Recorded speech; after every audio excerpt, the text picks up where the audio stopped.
Time to winterize the boat.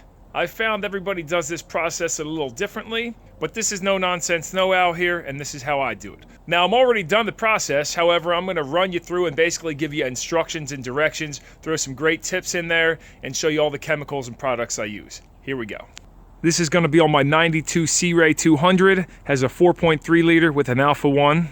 First thing is going to be get yourself some marine grade fuel stabilizer. Follow the instructions.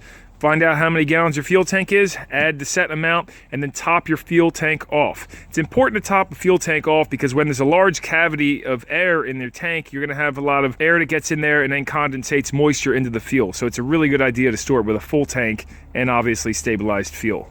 Next, I like to replace my fuel filter. Keep in mind, I'm not gonna show you how to do each and everything because everybody's boat is a little bit different. If it's not already out, remove the hull plug. Now I use about 3 gallons of RV antifreeze, good down to -50 burst proof. And I'm using this jug right here with this setup. I'll explain that here. But you can pick these up on Amazon. Again, I'll put links for all this stuff down below if you want to check that out to purchase it. This is just an old Aussie juice container. Make sure when you're flowing this stuff, you got to take the vent out. So I have my garden hose coming into this flow valve here, have it shut off going to this tank, and then I'll open this up and open it going down to my rabbit ears down here on my outdrive. Make sure you have the trim all the way down when you're doing this process, because otherwise you'll wear out the U-joint. At this point, fire your garden hose up, get the boat running, get it up to operating temperature. Now this part's optional, but I actually like to put it in gear so the prop's spinning, and that'll get the fluid up to operating temperature in my outdrive. Very dangerous though if you do this. Make sure you don't have any kids or animals around if you're spinning that prop, and make sure you don't slip and fall into it because that's very dangerous. I ran the engine for about 20 minutes. Everything's up to operating temperature. Go ahead and shut your garden hose off, kill the engine.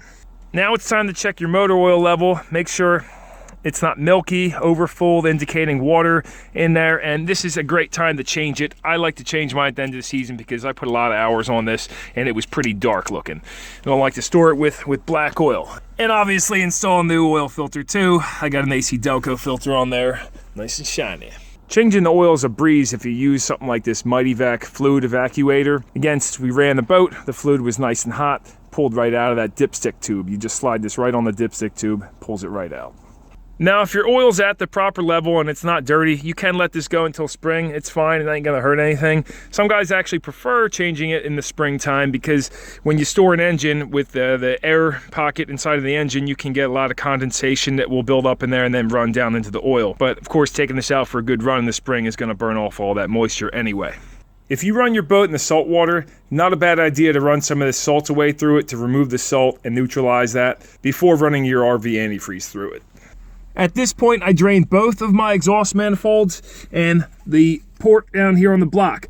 The most crucial part in draining these is take a piece of wire when it's draining and stick it in there. Make sure no rust has blocked the hole, because I've seen people drain them, think they're drained, but really the hole got clogged up with dirt or rust, and then you end up with a broken, you leave water in there. Not good. So do that on both sides.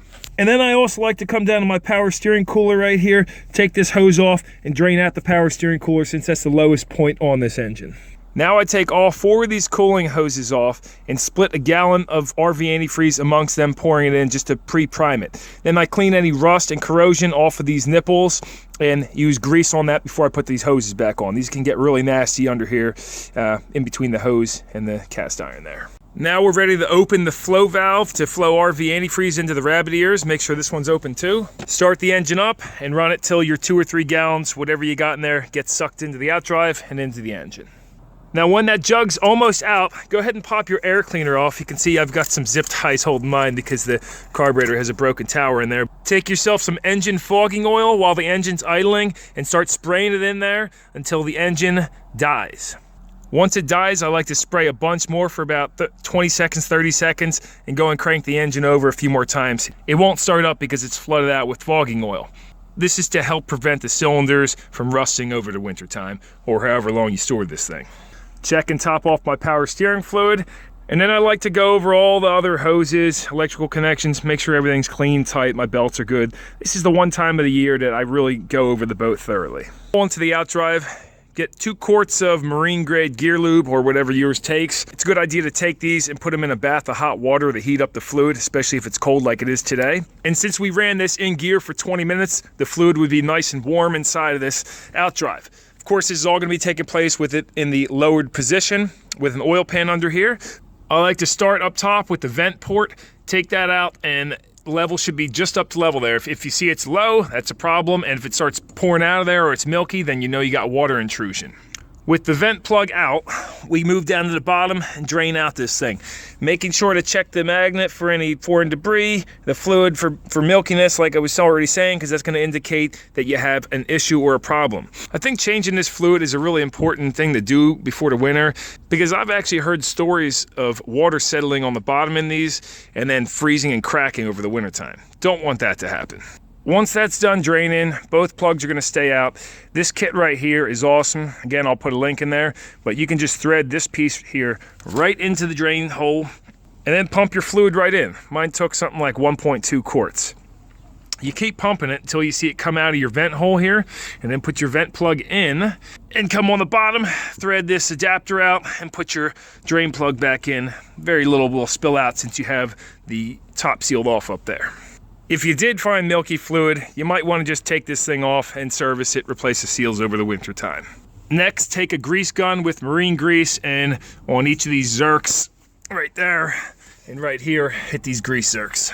A few other optional steps I can think of would be removing your batteries, putting those on a trickle charger, lubricating your throttle and gear shift cables, and also if you got a toilet or sink, make sure to drain your water lines, tanks, and get some RV antifreeze up in there too. If you're not removing the batteries, at least put them to the off setting or disconnect the cables. I then like to take some corrosion inhibitor spray, go around any rusty surfaces you see in the engine compartment or along the trailer and hit all those with that so the rust doesn't get worse. After putting the trim back up, I like to take a rope around the outdrive and secure that. Of course, I do this every time I actually leave the boat ramp, but it's nice to do so if the hydraulics do bleed down, that's not sitting down on the ground. Now I like to give the trailer a once-over, taking care of anything that needs attention. Set your spare and your tires to max pressure. And one crucial step that many people overlook is repack your wheel bearings. Take them out, clean the water out of there, because I know they say they're a sealed unit, but trust me, water always gets in there. And if you let this thing sit for a few months over winter, those bearings get pitted and rusted, and you can even lose an axle because of a seized up bearing. So it's a great time to repack and lubricate your wheel bearings. Check out another video on that if you don't know how to do it. And if you've got brakes on the trailer, excellent time to grease and lubricate all those pivots for the brakes in there. As far as storage goes, I just use one of these Harbor Freight 10x20 tents. And then I use a universal boat cover. Keeps the dust and dirt off the boat, keeps my cat from living in there. And it also allows the boat to breathe, so no mildew and mold starts growing in there. Another option is to get the boat plastic wrapped. However, I don't really like this method too much because A, it's bad for the environment, since people just throw them away in the springtime. It costs money, and this seems to work just fine for me, plus it allows the boat to breathe. You just got to make sure to keep the snow off of these tents if we get a heavy snow, because otherwise the thing will collapse. Hopefully I'll be getting my new 30x20 steel carport in. I'm going to have it rest on these deck blocks and then anchor it to the ground in between them. Hopefully that comes in. And that's it. That's a run through of how I winterize my boat. Everybody does things a little bit differently, but these are the techniques, products I use, and I've never had a problem. If you're feeling lazy and you don't want to do any of this, the one step you can't skip is at least drain out both sides of the block and the risers. If you do that, honestly, you'll probably be fine for the most part. But I like to have a turnkey boat in the springtime and be ready to hit the river. So if you found this helpful or informative, give me a thumbs up, consider tossing me a subscribe or comment on the video. Definitely appreciate that stuff. Check out those links down below for any other products I used. And sorry if I didn't go into enough detail for you, but any of those processes I mentioned here, you can find short clip videos for all those that pertain right to your boat that you have. So till next time, this is KZ Guy 2 here, No Nonsense Know How, and you enjoy your night. I'll see you next time.